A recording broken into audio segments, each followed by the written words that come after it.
నాకు మాత్రమే కాదు నా ఫ్రెండ్స్ కూడా నువ్వు పడుకోవాలని చెప్పంటే నాకు మాత్రమే కాదు నా ఫ్రెండ్స్ కూడా నువ్వు పడుకోవాలని చెప్పంటే నేను ఒప్పుకోలేదు దానికి. నేను సిన్సియర్గా చేశాను కాబట్టి ఫస్ట్ అర్థం అయ్యేటట్టు ఆయనకు చెప్పాను. నేను అలాంటివి ఏమొద్దు, కావాలంటే నీతో చేస్తాను, అట్లాంటి మాటలు మాట్లాడితే మంచిగా ఉండదు అని చెప్పి నేను కూడా కోపం పడ్డాను. తను ఫైనల్గా ఫిజికల్గా మీతో కలిస్తే తను లవ్ చేస్తున్నాడు. తను ఫైనల్గా ఫిజికల్గా మీతో కలిస్తే తను లవ్ చేస్తున్నాడు. లేకపోతే ఏం లేదు, లవ్ ఏం లేదు. నాకు ఈ కాలంలో అందరు చేసుకుంటున్నారు, నీకేంటి సెక్స్ చేయడము, ఎందుకు అలా చేస్తున్నావు అని చెప్పాను. Friends, welcome to SS YouTube channel. Friends, ఈ రోజు మనతో పాటు తన లవ్ స్టోరీ షేర్ చేసుకోవడానికి ఒక అమ్మాయి వచ్చారు. తన పేరు, మీ పేరు ఏం పేరు? శ్రావణి. సో తన మాటలో తన లవ్ స్టోరీ విందాం. హాయ్ శ్రావణి. హాయ్. మీ లవ్ ఎలా స్టార్ట్ అయింది? నా లవ్ కాలేజ్ డేస్లో స్టార్ట్ అయింది. నేను డిగ్రీ ఉన్నప్పుడు ఒక అబ్బాయి నన్ను సిన్సియర్గా 2 years నుంచి లవ్ చేయడం స్టార్ట్ చేశాడు. బట్ నేను అవన్నీ పట్టించుకోవడం అవన్నీ ఉండకపోతుండే. అయితే కొన్ని రోజులకి ఆయన ఏంటో నాకు తెలిసి, అంటే సిన్సియర్గా లవ్ చేస్తున్నాడు, ఓకే బాగా అర్థం చేసుకుంటాడు, లైఫ్లో కూడా మంచిగా ఉంటాం ఇద్దరం అనుకుని స్టార్ట్ చేయాలి. నేను కూడా ఆయనని యాక్సెప్ట్ చేశాను. అయితే కొన్ని రోజులు బాగానే గడిచింది, ఎంజాయ్ చేసాం బాగానే. కొన్ని రోజులకి కిస్ అడిగాడు నన్ను. సో నేనేంటంటే నేను ఇవ్వనని చెప్పాను. ఫస్ట్ నాకు ఇట్లాంటివి నచ్చవు, నేను ఇవ్వను అంటే ఆయన ఎమోషనల్ బ్లాక్మెయిల్ చేసి నాకు నువ్వు కావాలి, నువ్వు లేకుంటే నేను నాకు కిస్ కావాలి కంపల్సరీ, నువ్వు కిస్ ఇస్తేనే నేను చేస్తాను అంటే సరే అని చెప్పి దానికి కిస్కి ఒప్పుకున్నాను. తర్వాత కిస్సింగ్ అయిపోయింది, మొత్తం అయింది. కొన్ని రోజులకి ఏమైందంటే సెక్స్ చేసుకుందామా అని అడిగాడు. దీనికి మాత్రం నేను ఒప్పుకోను. తన మీద ఏమనిపించింది అంటే ఇమోషనల్ బ్లాక్మెయిల్ చేశా. అంటే ఎలా చేశాడంటే, నువ్వు నన్ను అర్థం చేసుకోవా, నేను నిన్ను ఎంత ప్రేమిస్తాను, నీకు నేను అర్థం కానా, ఇంకెప్పుడు అర్థమవుతా, నా మీద నమ్మకం లేదా నీకు అని చెప్పి ఇలా అన్నాడు. సరే అని చెప్పి నేను ఓకే. తర్వాత బ్లాక్ చేయడం, నన్ను సెక్స్కి ఒప్పుకోలేదని చెప్పి నన్ను బ్లాక్ చేయడం, మెసేజ్ చేయకపోవడం, కాల్స్ ఏం మాట్లాడకపోతుండే. అయితే సరే అని చెప్పి ఆయన లేకుండా నేను ఉండలేను కదా సో అని చెప్పి నేను డీప్ లవ్ లోకి వెళ్ళిపోయి సో ఒప్పుకున్నాను. ఒప్పుకున్న తర్వాత కొన్ని రోజులు అయింది, కలిసాము ఒక రోజు. అయితే ఆయన ఏమన్నాడంటే, ఎమోషనల్ బ్లాక్మెయిల్ అంటే కాల్ చేసి ఇలా అన్నాడు అనమాట, నాకు మాత్రమే కాదు నా ఫ్రెండ్స్ కూడా నువ్వు పడుకోవాలని చెప్పంటే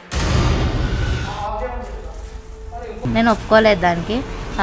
నేను సిన్సియర్గా చేశాను కాబట్టి ఫస్ట్ అర్థం అయ్యేటట్టు ఆయనకు చెప్పాను. నేను అలాంటివి ఏమొద్దు, కావాలంటే నీతో చేస్తాను, అట్లాంటి మాటలు మాట్లాడితే మంచిగా ఉండదు అని చెప్పి నేను కూడా కోపం పడ్డాను. ఓకే, మిమ్మల్ని అట్లా అడుగుతున్నప్పుడు తను మిమ్మల్ని అట్లా అడిగినప్పుడు నీకేం కోపం రాలేదా? చాలా కోపం వచ్చింది. బట్ నేను అది ఎక్స్ప్రెస్ చేయలే ఆయన మీద. అంటే చాలా ప్రేమ ఎక్కువ అయ్యి నేను అంత ఎక్స్ప్రెస్ చేయలేదు. కానీ కొన్ని రోజుల తర్వాత మళ్ళీ అలా స్టార్ట్ చేస్తే నేను అనేసాను, నాకు ఇట్లాంటివి ఇష్టం లేదు, ఇట్లాంటివి చేస్తే నేను లవ్ చేయను అని చెప్పి నేను అనేసిన.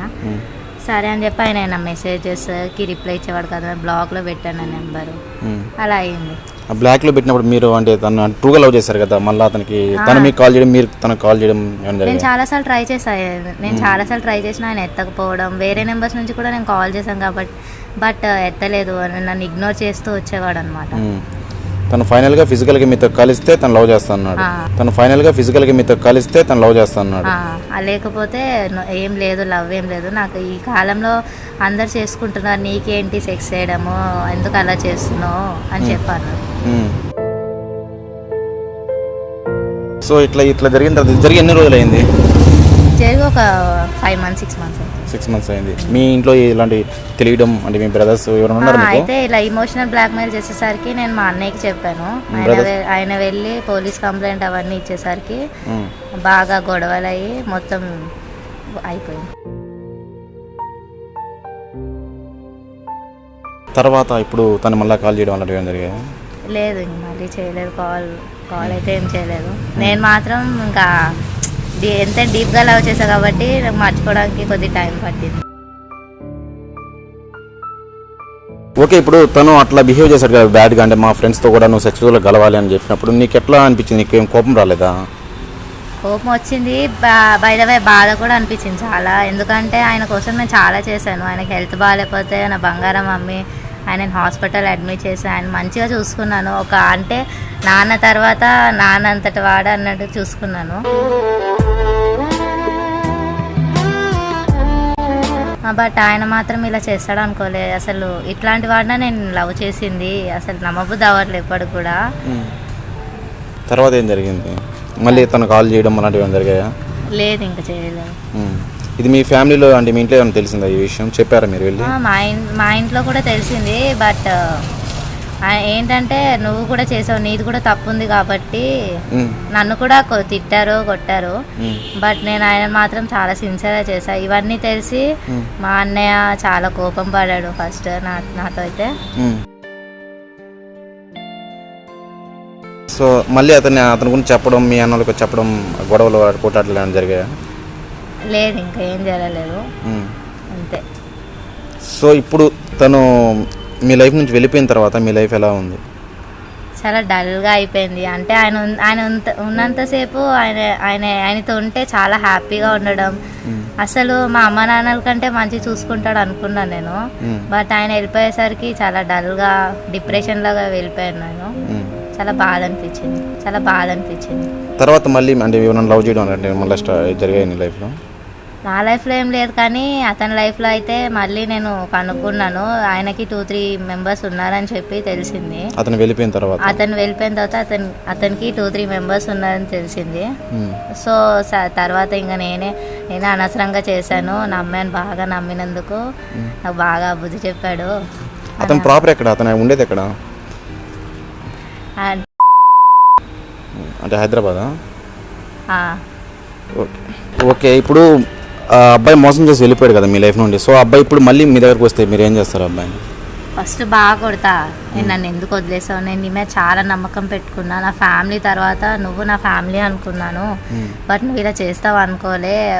బట్ ఒకటి చెప్పాలనుకుంటున్నా, నువ్వు నా లైఫ్లో నాతో ఆడుకున్నట్టు ఎవరితో ఏ అమ్మాయితో ఆడుకోకు. బికాజ్ నేనంటే ఓకే, నేను తట్టుకోగలుగుతాను, వేరే అమ్మాయి అయితే చచ్చిపోతుంది. బట్ ఇలా చెయ్యక ఎప్పుడు, ఐ హేట్ యూ అని చెప్పేసి. మీరేమైనా సూసైడ్ అటెంప్ట్స్ ఏమైనా చేశారా? నేను చేశాను, చెయ్యి కోసుకున్నాను. తర్వాత అది అంటే అట్లా చేసుకున్నప్పుడు మీ ఫ్యామిలీ నీకేం గుర్తు రాలేదా? గుర్తు వచ్చింది కాకపోతే వాళ్ళకంటే ఈయన అనుకున్నా. అంటే వాళ్ళు లేకపోయినా ఈయన నన్ను బాగా చూసుకోగలుగుతాడు. వాళ్ళు ఉన్నా లేకున్నా బెంగ రానియకుండా చూసుకుంటాడు అనుకున్నాను. బట్ అదంతా అసలు ఇట్లా అవుతుంది అనుకోలేదు నేను. చాలా బాధపడుతున్నాను దీనికైతే. బట్ నేను ఒకటే చెప్తా, ఎవరిని నువ్వు నాలాగా మోసం చేయకు. నీ లైఫ్ నీది, నా లైఫ్ నీది అని చెప్పేస్తాను. సో ఇప్పుడు స్టడీ కంటిన్యూ అవుతుందా, ఆగిపోయారా? నా స్టడీ కంటిన్యూ అవుతుంది. ఓకే, సో మా సబ్స్క్రైబ్కి ఏమైనా చెప్పాలనుకుంటున్నారు లవ్ గురించి? నేను ఒకటే చెప్పాలనుకుంటున్నా, ఏ అబ్బాయి అయినా సెక్స్ చేసేది ఓన్లీ లవ్కే కాదు. ఒకవేళ పెళ్లి చేసుకుంటానంటే మాత్రం ఆ సెక్స్ అనే వర్డే రాదు ఫస్ట్ ఆ రిలేషన్లోని. ఇలాంటి అబ్బాయిని మీరు నమ్మకండి, ప్లస్ మోసపోకండి.